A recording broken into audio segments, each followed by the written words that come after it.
As a father of mercy, I spend 6 to 7 months of my year traveling, offering parish missions and retreats. And my favorite part of the missions and retreats are the opportunity to hear hours of confession. At a given mission, we'll hear anywhere between 2 and 4 hours of confession each day. And to have people come and make their confessions, to unburden their souls. So many times people will come into confession and it had been years, 5, 10, 15, 20, 60 plus years that they had not been to confession. Sometimes people will come and just have sins that they've never confessed or need to confess. Well, we tell people there's a great way to prepare yourself, and that's utilizing the Fathers of Mercy examination of conscience. This is free. We'll link it below. It's a great way to prepare yourself to make a good sacramental confession so that when you can come in, you're prepared. Any fear that you might have is wiped out.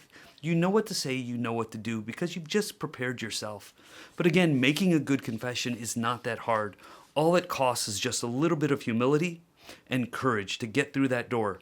Every priest I know loves hearing confessions, and when someone comes in that hadn't been to confession in years, we welcome them. We never say, "Where have you been?" We always say, "Welcome home."